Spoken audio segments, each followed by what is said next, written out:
Ukraina sai täna, 19. augustil, uue kaitseministri. Ülemraada toetas presidendikandidaati Jevgeni Marat. Selle otsuse poolt hääletas 312 Ukraina rahvasaadikut.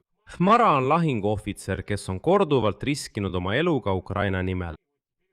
Ja nüüd nõustus ta lahkuma sõjaväeteenistusest, et vastata seaduse nõuetele, mille kohaselt võib kaitseministeeriumi juhtida ainult tsiviilisik. Ja täna tutvustas Jevgeni Mara oma esimesi samme uuel ametikohal. Eelkõige rääkis ta, kuidas näeb mobilisatsiooni ja olukorda sõjaväes. Sel teemal ilmus päev varem teade, et TCK tööd muudetakse kardinaalselt ja ollakse valmis isegi looguma niinimetatud tänavalt sundvärbamisest värbamise kasuks. Väidetavalt on selline reform juba valmis ja viiakse peagi ellu. Jäänud on vaid, et uus kaitseminister ametisse astub ja selle kohe käivitab. Aga kui kiiresti ja millises mahus see käivitatakse, just seda arutamegi nüüd koos. Sest lubadusi on palju, minister on uus, aga mis tegelikult võib juhtuda, see on lahtine küsimus, kuid siiski on midagi analüüsida. Minu nimi on Aleksei Betši, arutame seda teemat koos, aga enne kui alustame, palun tellige kanal, vajutage kellukesele ja ärge unustage videole pöial püsti panna. ZZ. Niisiis, Ukraina Ülemraada toetas Ukraina presidendi Volodõmõr Zelenski ettepanekut nimetada Jevgeni Mara Ukraina kaitseministriks. Selle otsuse poolt hääletas 312 Ukraina rahvasaadikut. Ja nüüd teatas fraktsiooni rahvateener esimees David Arahhamja kohe, tsiteerin. Ta on end hästi tõestanud sõjaväeteenistuses ja kaitseministri kohustuste täitmisel. Jevgeni Mara nimetas töö prioriteediks strateegilise initsiatiivi jätkuva haaramise ja sõja viimise vaenlase territooriumile. Hoida inimkapitali, arendada tehnoloogiaid ja kaitsetööstuskompleksi. Jevgeni Mara toetab hästi toimivate lahenduste ja kaitseministeeriumis end hästi tõestanud inimeste säilitamist. Mara teatas kohe, et ta on juba tsiviilisik ja tuletan meelde, et vastavalt Ukraina seadusandlusele kaitseministriks peab olema just tsiviilisik. Järgneb Mara tsitaat. Ma seisan teie ees tsiviilisikuna, olen vabastatud vastavalt sõjaväekohustuse ja sõjaväeteenistuse seadusele. Artikkel 26. Vabastatud sõjaväeteenistuses kõrgema ohvitserkonna suhtes rakendatud korralduslike meetmete tõttu.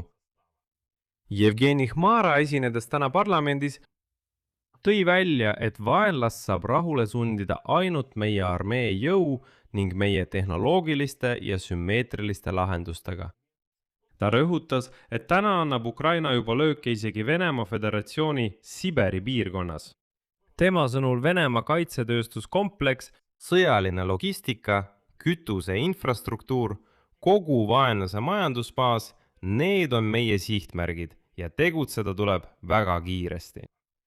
Samal ajal rõhutas Mara, et rindel on vaja initsiatiive enda kätte haarata kõigis suundades, maal, merel, õhus ja infoväljas.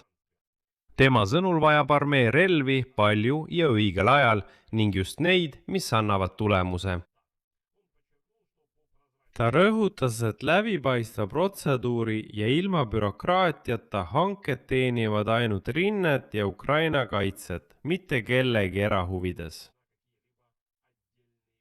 Siin märgin muidugi ära ka taseme, kust kõik alguse sai. Tuletan meelde, et Ukraina Ülemraada toetas selle aasta 14. juulil peaminister Julia Sveridenko tagasiastumist, mis tõi kaasa kogu valitsuse tagasiastumise. Enne valitsuse tagasiastumist juhtis kaitseministeeriumi, nagu te mäletate, Mihhail Fjodorov. Ta oli ministri ametis vaid pool aastat. Zelenski ei pakkunud Fjodorovile uuesti kaitseministeeriumi juhtimist, kuid oli ka muid ametipakkumisi, millest ta keeldus. Aktsiooni ajal.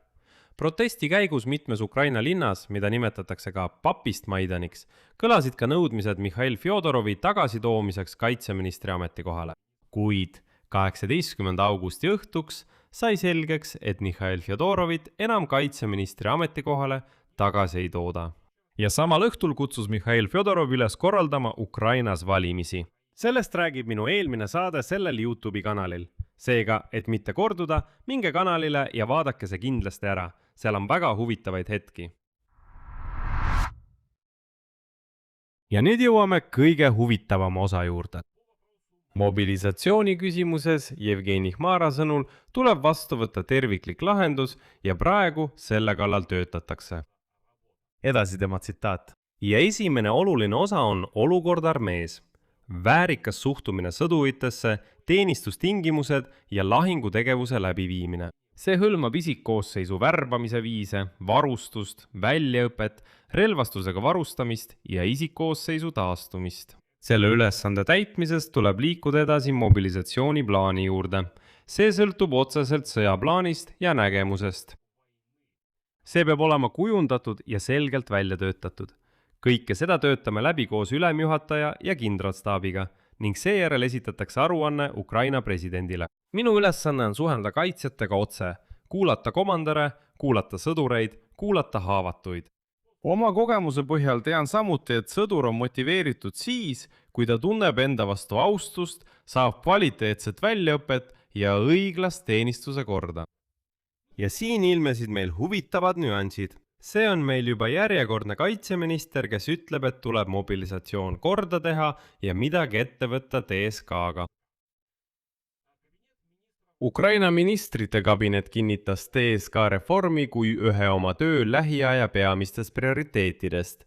Kaitseministeerium on juba saanud valitsuse koostatud strateegia, mis näeb ette protsesside ulatusliku digitaliseerimise ja sunniviisilise kaasamise asemel aktiivsele kaitseväe kohustuslaste värbamisele ülemineku. Sellest rääkis meile rahvasaadik Jelena Šuljak. Järgneb tema tsitaat. Me näeme, et TSK tegevus ei vasta alati, ütleme nii, väärikale käitumisele ja ukrainlastel on tohutu nõudlus, tohutud ootused. Ja tema sõnul peab uus reform kardinaalselt muutma sõjaväekomissariaatide tööfilosoofiat. Mobilisatsiooni ajal nihkub peamine rõhk inimeste sundkorras väljaõppele ja teenistusse suunamiselt tõhusa vabatahtliku kaasamise süsteemi loomisele, kasutades kaasaegseid digitaalseid tööriistu. Järgneb veel üks Šuljaki tsitaat.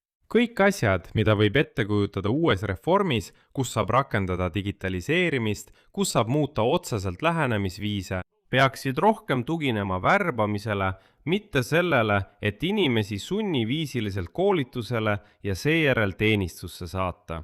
Ja tema sõnul on ministrite kabineti tasandil juba olemas selgelt kujundatud strateegia komplekteerimissüsteemi reformimiseks, see tähendab just nende samade TCK-de jaoks. See dokument on ametlikult kinnitatud valitsuse tegevuskavas. See on esmatähtis prioriteet, mis vajab viivitamatut elluviimist armee tõhususe suurendamiseks. Veel üks tsitaat Šuljakilt. Tegelikult võime öelda, et on olemas kindel TSK reformi strateegia, mis on välja töötatud valitsuse tasandil ja nüüd hakkab Kaitseministeerium seda ellu viima. Nad võivad viia loogilise lõpuni selle, mida nad Födorovi ajal plaanisid. Ja loodame, et Kaitseministeeriumil õnnestub see kindlasti. Ja siin peitubki see sama mõrupill. Šuljaki sõnad kõlavad ilusasti. Väidetavalt on reform juba valmis, jäänud on vaid käivitada. Ootasime uut kaitseministrit. Nüüd ta tuli. Kõik käivitame.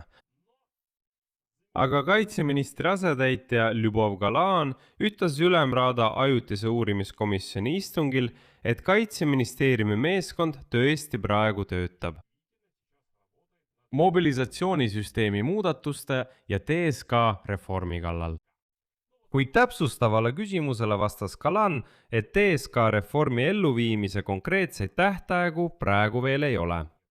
Kuna otsus sõltub mitte ainult Kaitseministeeriumist, vaid ka teistest võimuorganitest. Edasi tema tsitaat. See perspektiiv on olemas ja sellel on mingi mõistlik ajahorisont. Reform on väga aktuaalne küsimus, mida ühiskond väga ootab. Kuskil olen ma seda juba kuulnud. Kaitseministeerium ütleb, et see on peastaabi, mobilisatsiooni ja TSK ülesanne. Peastaap ütleb, et see on Kaitseministeeriumi ülesanne. Ja justkui oleksime tagasi samas seisus, kus me varem olime. Siia panen 3 punkti. Kirjutage oma arvamusi ja järeldused selle video kommentaaridesse. Tellige kanal, vajutage kellukesele ja ärge unustage panna laiki. Sellega on kõik. Hoolitsege enda eest. Kõike head!